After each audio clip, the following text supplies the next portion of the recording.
Hi, and welcome to everybody that's joined us on this Wednesday afternoon. Really nice to have you with us. It is on time, and I want to pursue this presentation as tightly as possible to finish on the hour. I know a number of you are here for the second or third or the fourth time. We have a couple of our licensees that have joined us as well. We've got Natalie, who is our CRM manager, and we've got Penny, who's standing next to me, and she'll say hello just now. I'm going to do a PowerPoint presentation with the intention of providing you with the information as quickly as possible so that you can take it, you can assimilate it, and you can ask questions as well. So the first half of the presentation is going to be information. The second half would probably be questions and answers, and we'll just see how the timing goes. That means that essentially everything I say to you will be available in print and also in a recorded format, and we'll upload this recording to YouTube this evening, and then Natalie will just share the details with you, and you can share it with your colleagues and associates and so forth. Okay, so having said that, let's go straight to the screen share. Nats, can you just confirm that you can see that? Yes, I can. Great. So there, let's get going. So the first thing that I need to say to you is that we are not attorneys. It is true to say that there are people out there with a lot more information that we've got and things that they know that we don't know. Oopsie. A little bit of a signal problem there. Okay, and you received an invitation or notification that it's possible to become an occupational health and safety trainer, and that would have come from Natalie or Facebook or social media or someplace like that, or a WhatsApp message. And we know for a fact that people need to conduct health and safety training, either as a in-house trainer working for a corporation and or a large organization, or alternatively in an independent capacity where they want to become trainers themselves. Now all of that is very doable, and we're going to explain it as quickly as possible. Now, may I suggest that you grab a notepad and you could just jot down questions, sort of things that you would like to ask right at the end. And you're more than welcome to ask those questions. Now, having said that, I'm not a lawyer. If you do need legal advice, please let us know, and we can probably pass you on to somebody who can assist you, or alternatively, go to your in-house attorney, or alternatively, go to your local attorney, maybe a family friend or somebody like that. And the information that we're going to provide you today is informative, it's educational, and it is distinctly not legal advice. Now, Penny and I started INTRA-SAFE about 12 years ago with the objective of assisting training providers like yourself to set up a training business. And the intention, of course, is to shortcut, to fast track, to get you up and running as quickly as possible. I worked as a policeman in my first part of my career in my life, and I was in law enforcement, and I came into contact with criminal legislation. We know that the Occupational Health and Safety Act is criminal legislation, as is the Mines Health and Safety Act. I then had the opportunity of working in the Navy as a policeman, as a military policeman there for a while. Then I moved into security, as one would do, probably having been a policeman and ex-naval officer. And then from there, I worked for NOSA for a couple of years. Very, very interesting time at NOSA. And after 5 years there, I set up a company called INTRA-Train. Now, INTRA-Train was set up during the time of the old Factories Act, even before the Machinery and Occupational Safety Act, and even before the Occupational Health and Safety Act. So that's the basis that I come from, and I hopefully will be able to provide you with fair insights into the processes there. But I did notice something when I was setting up the business, not coming from a business background, that I really didn't know what I was doing. And I had to take a chance, and it was literally trial by error and just see if this works. And thankfully, it worked. Found that the occupational health and safety legislation required training be done, and that's wonderful from a business point of view. But the rest of the stuff where you set up a business, that's a little convoluted sometimes and a little vague. So we'll be sharing a lot more of that with you as we go along.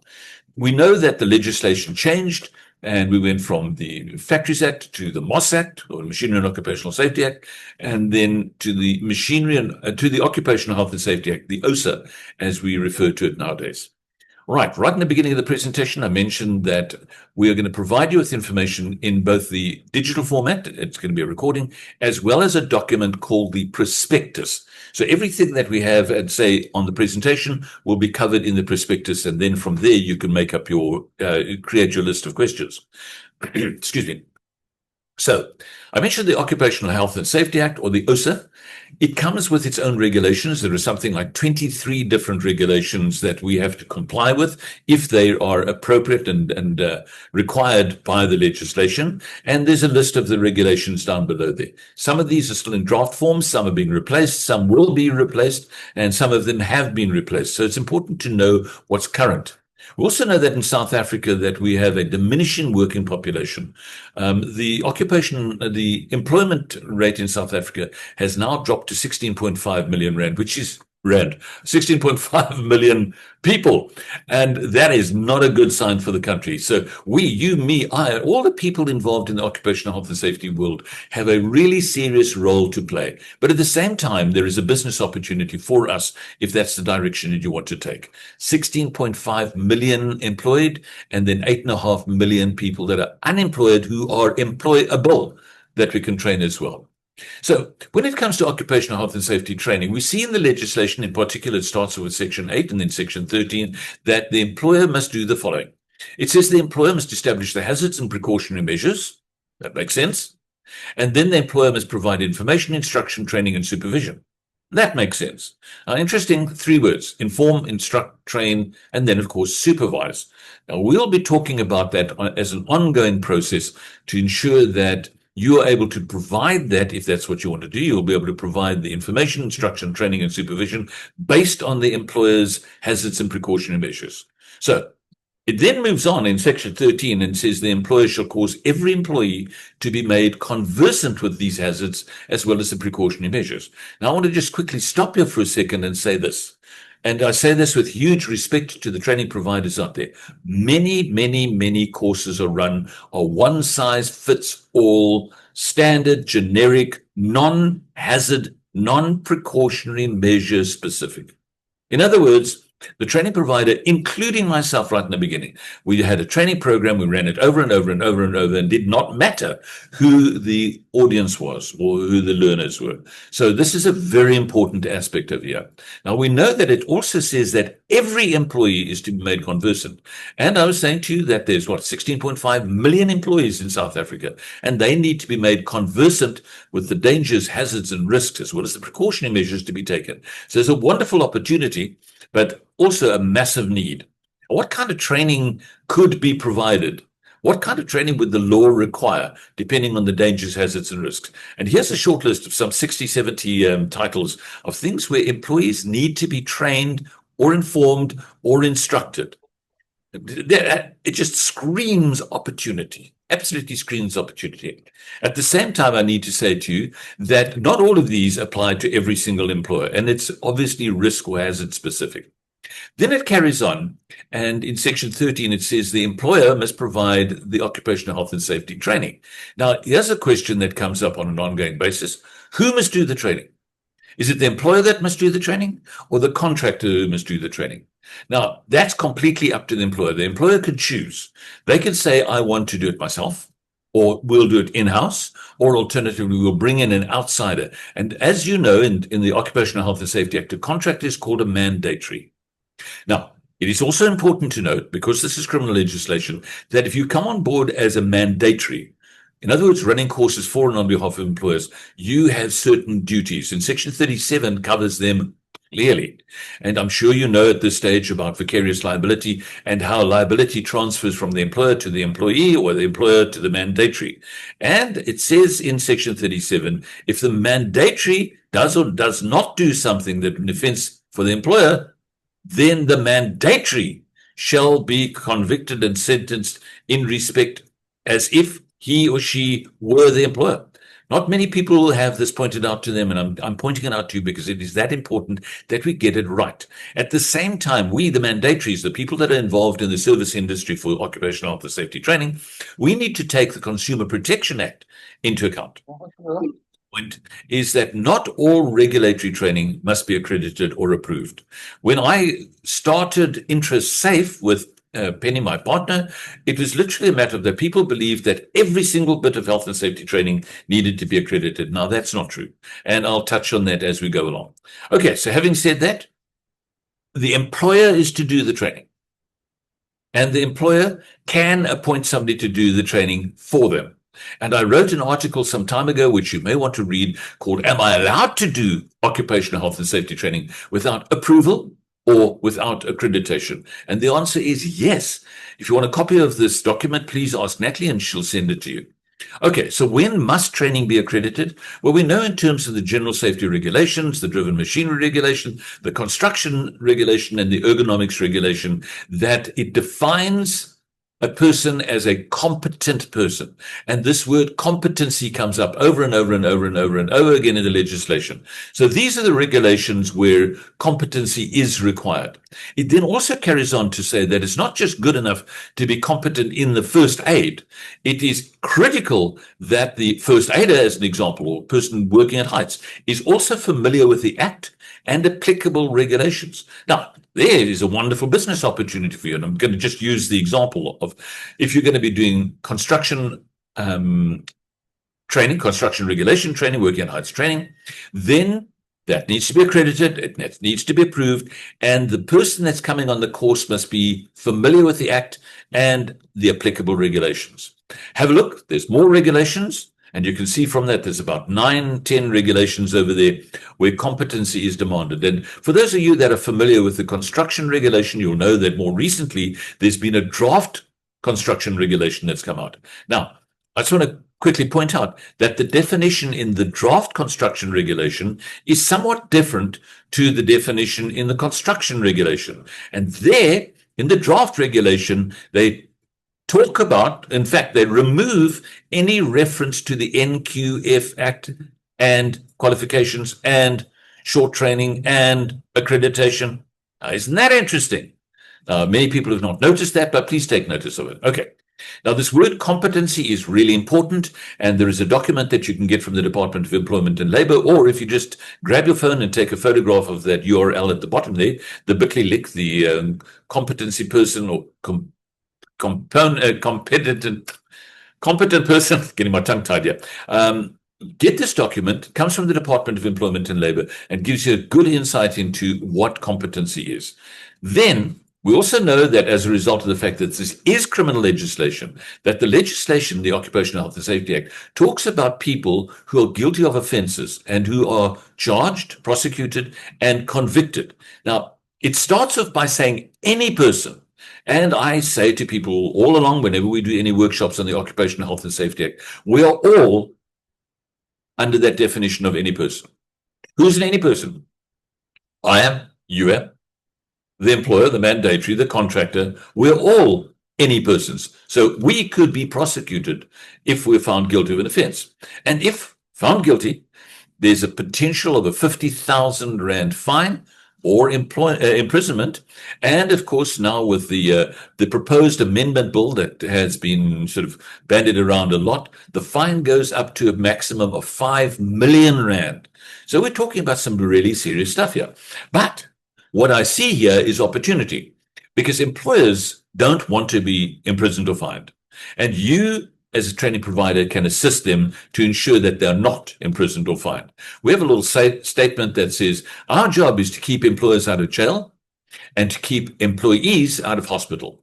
Okay, so having said that, quick introduction. We know that more recently we've gone from the Occupational Health and Safety Act, where it controlled training via the Department of Employment and Labor. Then they introduced SAQA, CETA, QCTO. And that's where we are at the moment. And we'll be talking about that. And one of the main things that INTRA does is that we try and make this as simple as possible. So we try it literally and stay on board every single workshop, seminar, whenever we can, so we can catch up with what the law requires and what the QCTO requires and stuff like that.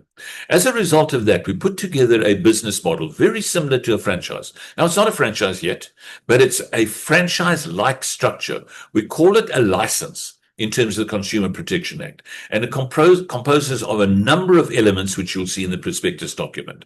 And we'll talk about these very, very briefly so you have a bit of insight into it and see what you may do for and on behalf of your clients and or your employer. We've got these licenses, mention similar to a franchise, and they start at literally starter, then go to basic, then prime and prime plus and platinum. And each one has a different definition and obviously a different function depending on the size of the organization that you're working with. And remember, all of that is in this prospectus document, which I'm going to strongly urge you to get that document from Natalie. If you want to, you can just drop a note in the chat box down below, and you can put questions in there, but you can also put in requests like, please can I have the document saying, am I allowed to do occupational health and safety training without accreditation, or can I please have a copy of the prospectus? And she will then look after your needs there. Now, what we've done at INTRA is we recognize that there is this category called legal compliance training.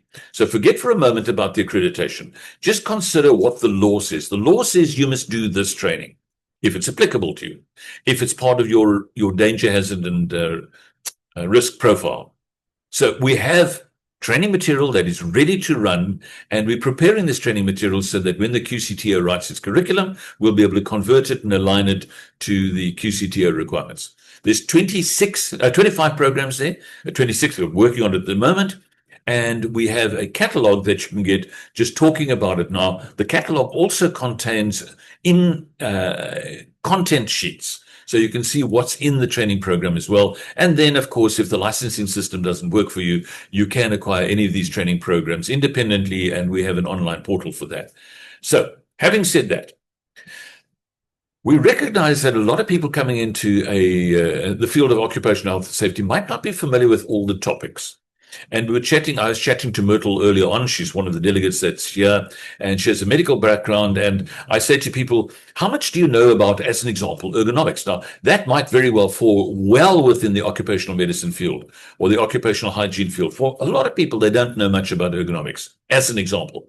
Back in 2020, when COVID hit the planet, the Department of Employment and Labor brought out the ergonomics regulation. And in that regulation, it talks about what the learner must get. Now, that, by the way, is a huge opportunity, because it says, once again, every employee must be trained in ergonomics. How about that? And of course, there's ergonomic risk assessors and assessments and things of that nature. So what we say is, if you want to do a workshop or a talk on a certain topic, these are the topics that we can help you with via the e-learning platform as part of the orientation. There's an ergonomics one. Then, of course, from there, we would say, right, watch all the videos that we've got on ergonomics, get the training material on ergonomics, and you would then not be a subject matter expert by any stretch of the imagination. You would just be aware of, so that you can do a talk. Now, the talk that I'm talking about is what the law says. Employers must inform. They must inform their employees. And the employee, we saw needs to be conversant. So it's a simple process. It's not rocket science, but it is something that you would need to be diligent about to become familiar with these topics. If you complete all 18, we also have a certificate called the HASMAN, and that obviously is part of a qualification that you can put together. Now, these are non-credit bearing programs. And if you understand that terminology, it means it's not accredited. It will be one day when the QCTO writes the curriculum, but it is a qualification of sorts, and you can then acquire the HASMAN certificate having completed all 18 of those programs.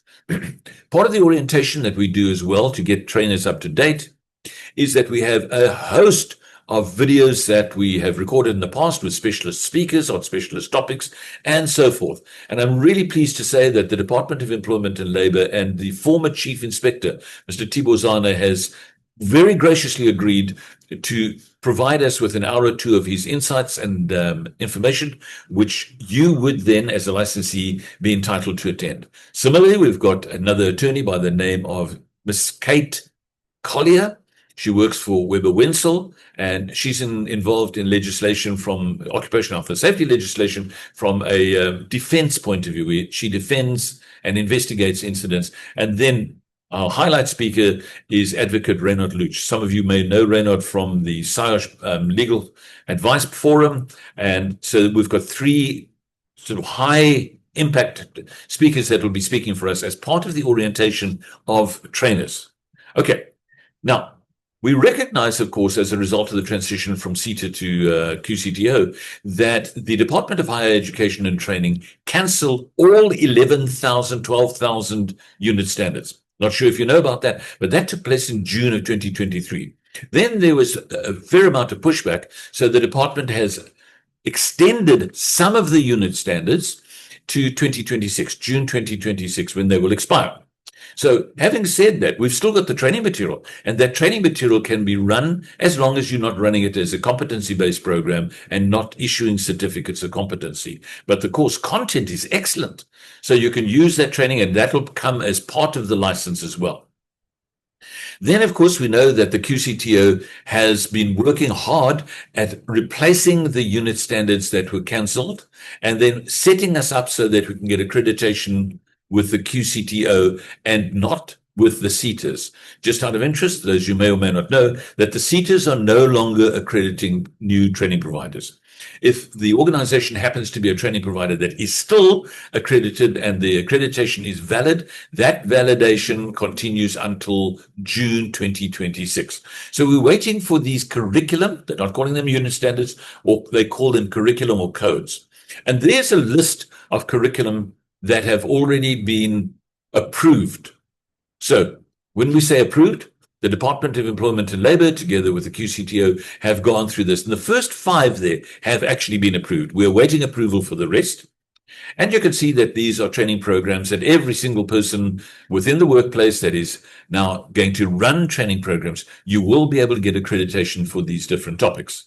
More about that later on. So we're waiting for the QCTO to actually publish the accreditation or the documentation of the curriculum. And you can check that out on the QCTO website to see under the skills programs heading, which have already been approved. Okay, so we know that there's more, and you can see we now go up to 27 different programs. Already we see that 2 of them have been rejected by the Health Professional Council of South Africa for whatever reason. We're not exactly sure. That's up to the QCTO to work all of that out together with the appropriate CETA. And in many instances, the CETAs haven't been cancelled. They're just not accrediting anymore. So from that point onwards, we then say, great, what are we going to do and how can we help you? And it's a straightforward process. So those are the elements of the franchise or the license. And then if you happen to be a prime or a platinum licensee, you'll also get these topics as well, or these aspects. Penny runs an excellent workshop for QCTO accreditation, where you will receive the line training material, you will get the accreditation accredit kit, and you will be able to attend the accredit workshops as well. These are DIY programs allowing you to apply for your own accreditation. The next one is, in fact, tomorrow. Penny's going to be running one tomorrow, and I'm not sure of the time. What time, Penny? 9 a.m. to 11. 9 a.m. to 11 p.m. and 11 a.m. sorry, 11 9 to a.m. Yeah, not 11 p.m. please. Okay, yeah. So if you happen to be a prime or platinum by that stage or have intentions of becoming a prime or platinum license, you are more than welcome to attend this session or any of the other sessions that are run on a monthly basis. And by the way, any of these sessions, such as the Zoom webinars with the specialist speakers and or these workshops, would then be open to your staff and your team as well. Okay, so what has the QCTO already processed? There are 3 first aid courses, basic, intermediate, and advanced. And we've got the training material, and Penny has assisted our licensees to get up to speed. The licensees make the application for accreditation, and we've got a couple of dozen licensees that have already acquired their QCTO accreditation for first aid. And we'll be able to do that for you as well. So let me go there. Every time the QCTO publishes a curriculum and we have it, we will then develop the training material so that it goes part of the prime license. And you don't pay extra for that. You just receive that. So it's important to say. Penny will actually talk you through everything that the QCTO verifiers want to see when they come and look at your premises, including the layout, the equipment, and all the requirements that the QCTO require. And these are merely a couple of pictures of licensee training rooms that Penny was involved with. She didn't go to the sites, but the verifier would come onto site and then granted them accreditation. So it's a very dynamic process and it's growing all the time. Now, for those of you that are thinking of doing this as a business, the question is how? Well, I wish that I had an operations manual. I wish I had mentors. I wish I had people that could orientate me when I started the business in the beginning. I made mistakes. I made some money, and I also lost a lot of money as a result of not knowing how to do it. And that's the role of Intra. Intra will provide you with insights and guidance and coaching and mentoring as far as possible, bearing in mind, we're not legal advisors, bearing in mind that, but we'll be able to provide you with insight and introduce you to some very, very interesting, capable people who will be able to guide you along the way. I'm going to ask Natalie just to quickly talk about this aspect over here, because if you're setting up a business, you need to know that marketing is going to be a big emphasis. So Natalie, over to you. Thanks. Yeah. So what's included in the basic and prime license is something called an online marketing presence setup. And I just get you present on a couple of popular platforms. This is just from a visibility and credibility point of view. So oftentimes, if you're getting going and you don't necessarily have a website yet, this just gives you that boost in terms of your search engine optimization and being found. If you already have an established presence, then I offer a digital audit of what you currently have going, and I make some suggestions in terms of optimizations. Natalie, thanks so much. Now, for those of you that know a little bit about social media, you'll know that it's quite a convoluted process and it changes all the time. And I just want to quickly say this, brag, she's my daughter, so of course I'm biased. But Natalie's got a degree from UCT in media. She's worked for a number of large advertising agencies in the social media presence, and she has worked with a couple of dozen of our licensees in the occupational health and safety world. The idea is so that you can get up and running as quickly as possible without having to learn a whole bunch of new skills. And I think that's part of the problem that we as small business owners get involved in. We try and be all things to all people. And in this instance, it's not necessary. She'll get you up and running. And then if you do have somebody in your midst, maybe an assistant or an admin person, you can pass them on to Natalie. She will work with them or you work with them. And then at some other stage, they take over completely. So it's a wonderful, wonderful service. Thank you, Natalie. Really appreciate that. Adds value to our entire network. Now, the organization's been around, Intra's been around since 2012, and we have registered over 100 active licensees in the country and or in Africa, literally from Cape Town to Cairo. We have people across the country. Recently, we signed up a licensee in Nigeria. We've got licensees in Angola and Namibia and Botswana, and needless to say, South Africa. And we have people in UAE. So there's people out there that you can network with. And the reason we're telling you this is that you might be in a situation where you don't yet have accreditation for, let me just say, as an example, working at heights. What you were able to do through the Intra network is that you're able to reach out and say, who is in the Welkom area, as an example. I know one of the delegates here today is from Welkom, who has already got accreditation, maybe in Welkom, Kimberley, Bloemfontein, that area, and I'd like to collaborate with them. Now, that setup is between you and them. We'll make their contact details available to you, or at least we'll send your contact details to them via WhatsApp or Facebook or something like that. And you can then negotiate with them. I love telling the story. When I started my training company, I did induction training for a long time. And that was my primary focus at that stage, having come out of NOSA. Then the client said to me, can you do forklift training? I said, no, I don't know how to do forklift. I've never driven a forklift in my entire life, but I know somebody who is and can come and do it for you. So I outsourced that person, brought them on board as a freelancer, and they did the forklift training for and on my behalf and for and on behalf of the client. Then somebody said, can you do supervisory training? I went, absolutely, that's right down my alley. Then they said to me, can you do first aid training? I went, nope, I can, but I'm not Department of Employment and Labor approved. So I will find somebody for you. And there was a lovely lady that I worked with, and she was able to run our first aid courses and so forth, which means that right from the outset of setting up a training business, you have access to people in a broad range of skills and competencies that you can take advantage of. Okay, more about that later. So what we're going to do now is just quickly talk through the costings here. Natalie's going to do it for me. I'm going to say once again that all of this is available in the prospectus. We'll start with the platinum license, Natalie. Yeah, so our platinum license starts from 105,500. This is negotiated dependent on the number of employees.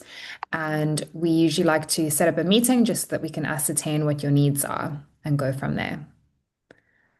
Okay. The Sorry, I'm interrupting. Go right ahead. The Prime license has an upfront fee of 49,500, and the Prime Plus license has an upfront fee of 69,500, and the monthly fee on both is 1,500. All prices are exclusive of that. There is a 10% increase that's going to come in on the 16th of August. We'll talk about that later on. But at this stage, you can see this is a very affordable mechanism to get up and running quickly. The basic has an upfront fee of 29,500, and the monthly fee is the same as the Prime, 1,500. That 1,500 continues for a period of 6 years or, 60 months, 5 years. And the idea is that we will support you with new material all along. You have access to all the webinars, you have access to the platforms that we create. And we welcome you to bring your own team along for that 1,500 Rand. They can come and attend all these webinars and things of that nature. Then We have our starter license, has an upfront fee of 15,500 and a monthly license fee of 500 Rand. the intention is that we price this as reasonably as possible so that you can access the services as quickly as possible to get up and running. One of the things that we're going to strongly urge you to do is if you are keen in any way, you've got to get your accreditation up and running as quickly as possible. The QCTO accreditation will, when the QCTO publishes all these new curricula, be overwhelmed. It'll be swamped by people wanting accreditation, and you don't want to be at the bottom of the pile. I mean that with all sincerity. It takes about 4 to 6 months to get accreditation to come through. You will know how to do it. Penny will work with you. She's got lots of tutorials. She's got things of that nature just to guide you through this entire process. But the sooner the better. I don't want to sound like a used car salesman, but it literally is a matter of the sooner the better. Okay, and then the last one is We sell training material individually for 2,604 Rand, and this allows you to also build a resource library as you'd like. So if you want to just start with one training material at a time, you can, and we will deduct anything that you spend up to 50% on a license fee. So if you were to purchase 4 training materials, then we'll deduct that amount when you're ready to become a licensee. And the same goes for any of our other packages. If you were to start with Starter and you want to upgrade to Prime, we will deduct what you spend on Starter off your Prime license upfront fee. Yeah, well, right now, in terms of the state of the economy worldwide, we know that the prices have to go up. So we've limited it to 10%, no more than that. But it is very important to say this, that in terms of the Income Tax Act, any and all expenditure in starting up a business, as they refer to it in Section 11, is tax deductible. So yes, there's an outlay. And yes, you can claim that money back. So very important that you, right from day one, you keep your accounting systems going properly so that you can claim that money back. And then the 10%, well, we're really hesitant to do this, but it has to happen at some other stage. We haven't raised the prices for a long time. So there we go. That's a little bit of insight into how much. Now, Natalie will be able to provide all of this information to you in the prospectus, but also in a formal quote if you need to go to your board or you need to go to your partners and talk to them about the actual process. And as Natalie said, all these prices do exclude VAT. Okay, so what's the next step? Natalie, you can talk them through quickly. Sorry, I'm busy answering messages here. So, I'm multitasking. The next step would be to request the prospectus or request a quote. You can go via the link that I sent you in the chat. If you would prefer for me to just email you directly, you can let me know. I have also left my details in the chat, my email and my WhatsApp number. And you can just go through the prospectus. It's a lot of information, but it's a lot of important information. So please do take your time to read through it very carefully, write down your questions, and then When you're ready, you can contact me and we can set up a one-on-one call with Ken and Penny just to go over any last details, answer any questions, and make sure that you're clear and happy in terms of the next step moving forward. Fantastic. So if you do have questions and you want to set up this call that Natalie was talking about, she will schedule it via Zoom and we can spend maybe 35, 40 minutes just chatting to you and your partners. If you come to the Zoom meeting, please have a list of questions that you can ask rather than me repeating some of the stuff here. And of course, at the same time, if you want to share this information with anybody that you trust, maybe an accountant, maybe an attorney, maybe somebody that you know is familiar with franchise models or somebody that's familiar with setting up small businesses, please, with our blessing, do so. We would really appreciate that. For those of you that don't always have a Zoom access, we can do it via WhatsApp as well. We use WhatsApp extensively in our organization. Okay, so at this stage, I'm sure there are a couple of burning questions that you'd like to ask. So before we end off the actual PowerPoint presentation, I'm going to invite you to take a photograph of that screen. Just use your phone, take a photograph, and you'll have Natalie's business number there, the 082 499 6911, 082 499 6911, and or you can go onto the website and collect a lot more information. And at this stage, I just want to say to you, thank you so much for joining us.